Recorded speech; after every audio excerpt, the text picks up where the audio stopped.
CD कांड में Bhupesh Baghel high court जाने वाले हैं। पूर्व मुख्यमंत्री भूपेश बघेल का बड़ा बयान सामने आया। सेशन कोर्ट के खिलाफ हाईकोर्ट जाएंगे। पूरी तरह न्यायिक प्रक्रिया के तहत केस।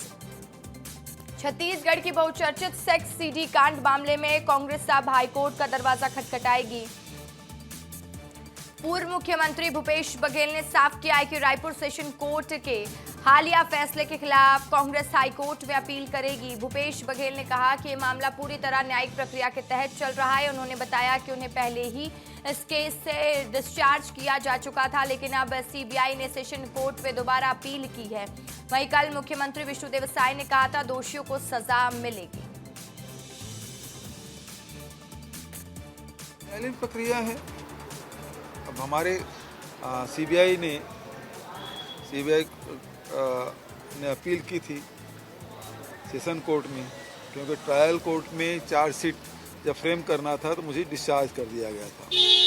लेकिन सीबीआई गई, न्यायालय ने फैसला दिया।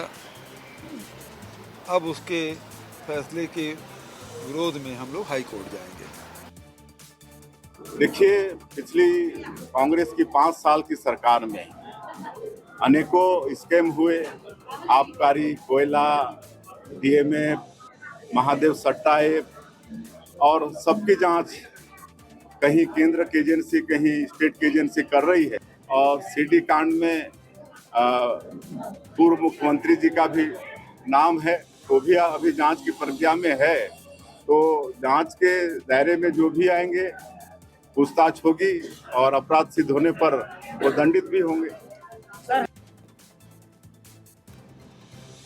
दरअसल रायपुर सेशन कोर्ट ने सीबीआई की उस रिव्यू याचिका को मंजूरी दे दी है जिसमें लोअर कोर्ट के फैसले को चुनौती दी गई थी, और इसके साथ ही सेशन कोर्ट ने पूर्व मुख्यमंत्री भूपेश बघेल को नियमित कोर्ट में पेश होने के निर्देश दिए हैं। अब इस मामले की दोबारा सुनवाई होगी। मार्च 2025 में सीबीआई की विशेष अदालत ने भूपेश बघेल को सभी आरोपों से बरी कर दिया था। कोर्ट ने अपने आदेश में कहा था कि उनके खिलाफ मुकदमा चलाने का कोई ठोस आधार नहीं है। इसी फैसले को चुनौती देते हुए सीबीआई ने सेशन कोर्ट में रिव्यू पिटीशन दाखिल की थी, और इस केस में भूपेश बघेल के अलावा कैलाश मुरारका, विनोद वर्मा, विजय भाटिया और विजय पंड्या आरोपी हैं। वहीं एक अन्य आरोपी रिंकू खनूजा ने केस सामने आने के बाद आत्महत्या कर ली थी। इस खबर पर विस्तार से जानकारी देने के लिए नितेश गर्ग मेरे सहयोगी मेरे साथ लाइव जुड़ चुके हैं। नितेश, क्या जानकारी इस पूरे मामले में, क्योंकि अब पूर्व मुख्यमंत्री भूपेश बघेल ने कहा है कि वो हाई कोर्ट का दरवाजा खटखटाएंगे मामले को लेकर। देखिए, भूपेश बघेल को बहुत बड़ी राहत मिली थी वर्ष 2017 के इस केस में, और जिसमें उन्हें कोई ठोस ना आधार होते हुए इस केस से अलग कर दिया गया था।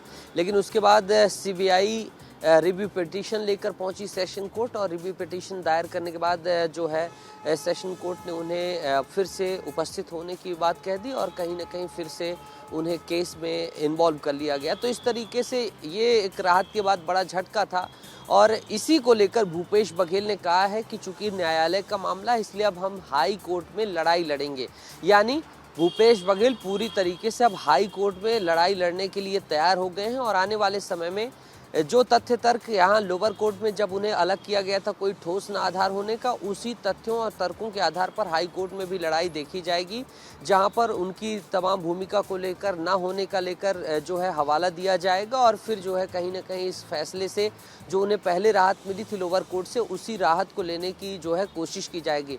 बहरहाल देखना होगा कि हाई कोर्ट में कब तक पिटीशन लगाई जाती है। अभी उन्होंने पिटीशन दाखिल नहीं की है, कब तक वो पिटीशन दाखिल करते हैं, फिर कौन सी बेंच सुनवाई करती है और कौन सी बेंच सुनवाई के बाद क्या कुछ फैसला देती है, ये सब कुछ अब भविष्य के जो है काल में चला गया। लेकिन इतना है कि जब से अब भूपेश बघेल का नाम आया है, सियासत भी खूब हो रही है, चौतरफा हमले हो रहे हैं। जो कहीं राहत को सेलिब्रेट किया जा रहा था, वो कहीं ना कहीं अब उसमें अड़चने दिखाई दे रही हैं। आने वाले वक्त में हाई कोर्ट में अब ये पूरी न्यायिक लड़ाई देखी जाएगी। रसिका, ठीक है, बहुत शुक्रिया नितेश आपका तमाम जानकारी के लिए।